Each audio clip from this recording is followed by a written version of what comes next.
Hello, welcome to another Looney Tunes review video. If you are new to the channel, make sure you subscribe to follow my journey to review all 1000 classic Looney Tunes shorts and give this video a like as well. So this is a review for Oily Hare, and with me today are my two fellow, well, not Texans, my good friends Captain Spees and Mark Arnold. Say yeehaw, I suppose. Yeehaw! I've been through Texas. I've been to Texas many a times. I've been to Texas even for Chuck Jones events. And yet, weirdly enough, I didn't invite my good friend Matt Hunter, who is an actual Texan for this one, which is kind of weird. But shout out to Matt Hunter. But just to go through a few bits of info, this is for Oily Hare, released on the 26th of July 1952. It's the 655th in the series, and it's directed by Bob McKimson. You can find this on the Looney Tunes Golden Collection Volume 5 DVD set. A HD version is lurking around, but hey, the DVD is completely fine in this case. But can't show you the full cartoon here due to copyright on YouTube, but we are in Texas, in case you haven't figured it out by now, where oil fields are aplenty. A rich Texan notices a hole that doesn't have oil coming out from it and proceeds to try and get oil from it, but we all know what comes out of the hole. It's Bugs Bunny's home. Let's see, I wish. No, I got too much of that filthy green stuff already. Oh, I know.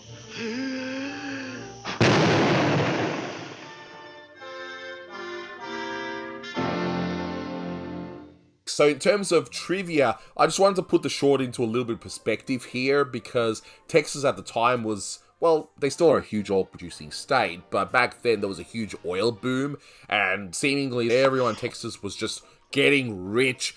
And you would see in a lot of shorts from around this time. In fact, there was even a few episodes, even in the 60s of the Flintstones, where you have the rich Uncle Tex and all those sort of characters.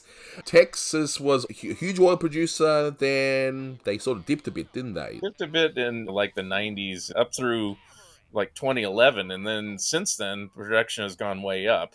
I don't know necessarily the reason why, but it's probably Texas politicians doing their thing, saying we need to have a bigger oil industry. Could be, or maybe they were just mandated at one point to only produce a certain amount when they could have produced more. Maybe they found more oil fields. This is not a channel dedicated to the production of oil in Texas or anything, but it will eventually evolve into it. Eventually. It'll be all about the oil in this case. And that's why when Bugs is singing his own rendition of that song at the beginning, he goes, "Oh, give me a home where the billionaires roam and the oil and the cattlemen play, with their gushing oil wells and super hotels, and count up their money all day. And that ain't hay." Oh, and I should point out that the Texas Highway 101, it's real, but when this short was made, it was actually in a different location, and now it's been designated to another location that it currently is since 1975.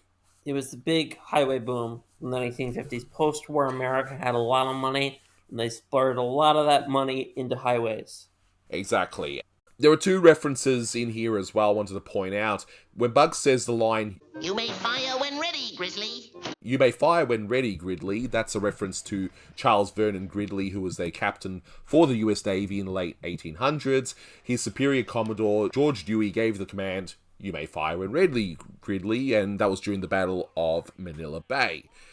I don't know why that particular saying took off. Do you guys have any idea why that would have taken off? Was there a Warner Brothers movie at that time? Yeah, I don't know, but that's where it comes from anyway, and it's actually not even the first time. It was in Super Rabbit as well, in Chuck Jones, where he says, "You may fire when ready, Gridley." You may fire when ready, Gridley.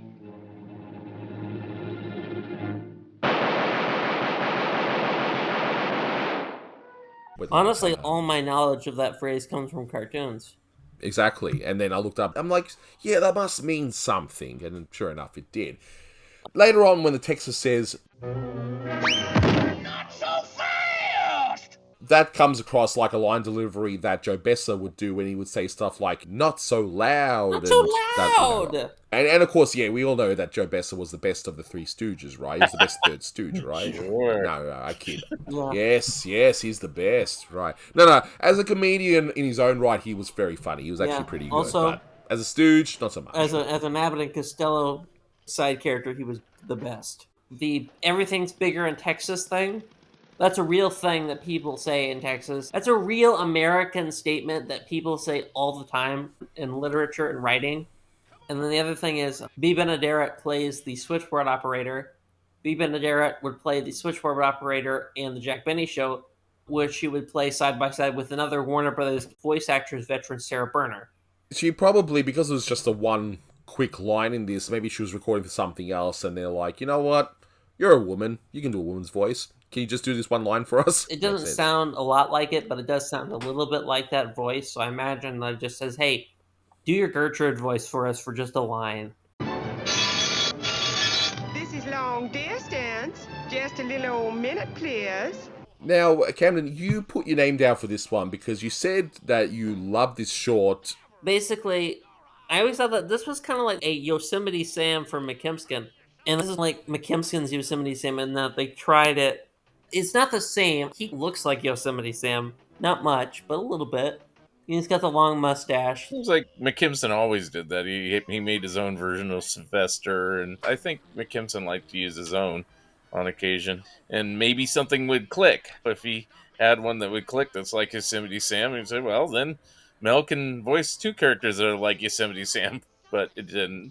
So, and I also love the Maverick character. He's just quiet and he doesn't do anything. I wish they did more of these characters. I think I saw this character cartoon a lot on TV, so I think I grew up thinking that there was more than one of them. I don't know why, but I just like this cartoon. I don't even think it's the best McKimskin Bugs Bunny of this year you're talking about. We were going to do Rabbitskin later. That's a favorite of mine. That would probably be in my top 5 McKimskin Bugs Bunny cartoons. But I just like this one. For me, I will say this. I totally forgot about this cartoon. I go, do I even have this one? And then I did realize it's on the Golden Collection.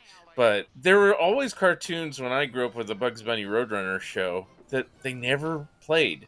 And I don't know who did that or why they chose that. Years later, when Camden was alive, they rectified that situation and everything got to be played on Cartoon Network and Boomerang and wherever and put on video. But there are certain ones that were just skipped over.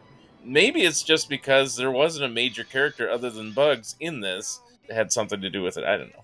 Sometimes shorts don't have to be a out-and-out masterpiece. Sometimes he can just be amusing enough to be like, yeah, I don't know, I like it for whatever reason. It's just one of those things. In fact, this one reminds me of the late 40s McKimson Bugs shorts. Just the way it was done, even though it wasn't written by Warren Foster, it's written by Ted Pierce here, but it just feels like an earlier McKimson, the ones he did with Bugs Bunny, where he would just go up against these weird one-off characters that you'll never see again, like gorillas and all kinds of weird and wonderful things. But looking at the short itself, we got to start off in Texas with all those little puns where dollars and instead of Dallas. That only works if you read them out loud.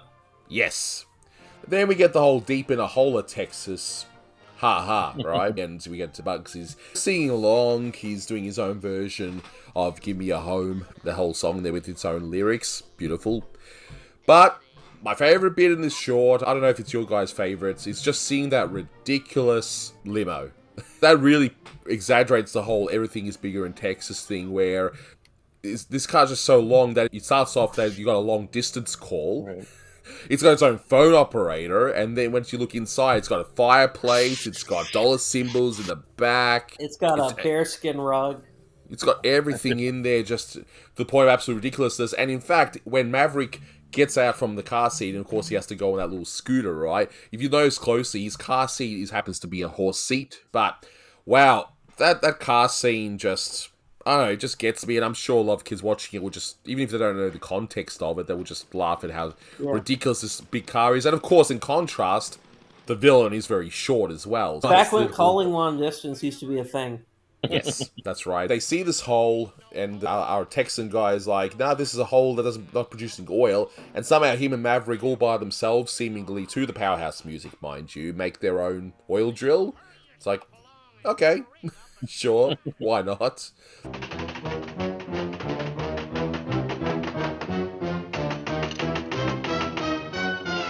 Then the fun begins where Bugs is like, hey, this is my home, and yeah, that's where all the fun begins. Maverick, I just think he moves funny. You don't see his face. It's like a Beetle Bailey type of eye movement kind of thing. I got the down low here on Maverick. So Maverick is a cow that has no brand. And the person who refused to brand his cattle was a man named Samuel Augustus Maverick, who lived from 1803 to 1870, who is a Texas lawyer, politician, land baron, and signer of the Texas Declaration of Independence. His name is the source of the term maverick, first cited in 1867, which means independently minded. There you go. So he didn't brand his helper. So so clearly that's the meaning there. No. But it is a strong Texas connection, so there you go. But very funny character, and the fact that he doesn't speak works perfectly because we get the gag later on where we get the whole mistaken identity thing where we don't see Maverick's face and clearly it's Bugs swapping with Maverick. That was a great gag there. But with the cake, how great is that gag? I just thought that was a really good one. I love it that I don't know of many cartoons that do this where they called back it later. Like, yes, yeah. I was going to point that out. Yes. Because if I knew you were coming, I would have baked a cake. That gag must play better in a theater than it does in front of a TV set. Come on out of there, you rabbit varmint, or we're a-coming down after you. Okay, Doc. As long as I know you're coming, I'll bake a cake. I also love that gun gag with the pipe. Just typical silliness. It's funny. I like it. It's just one of those gags we all love, I would say. He just shoots and the bullets come right back up. Not much to really say.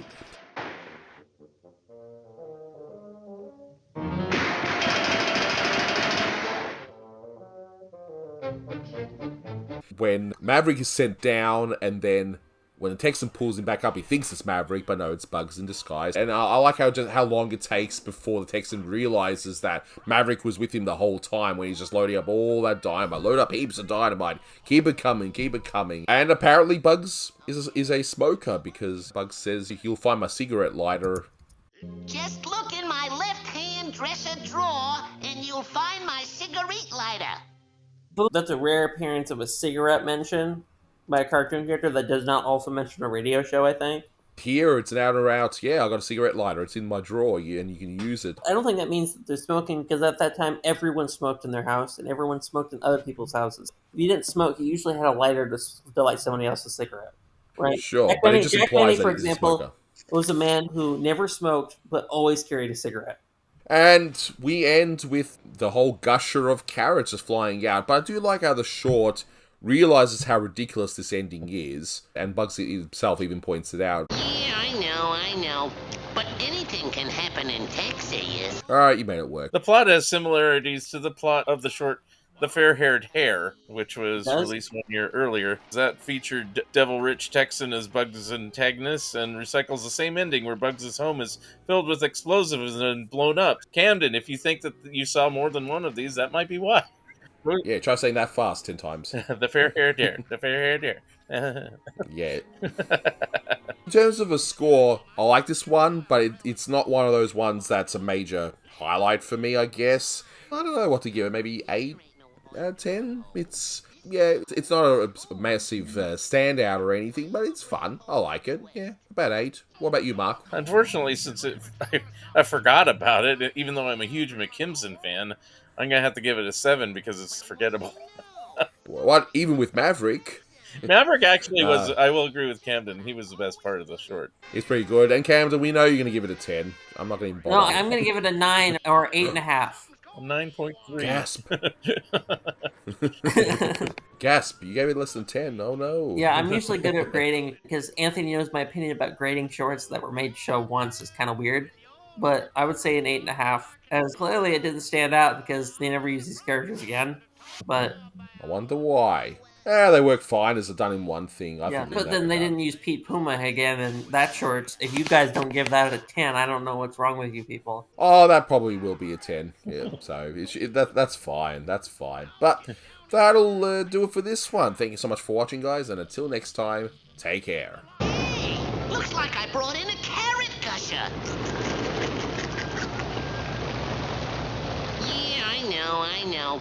But anything can happen in Texas.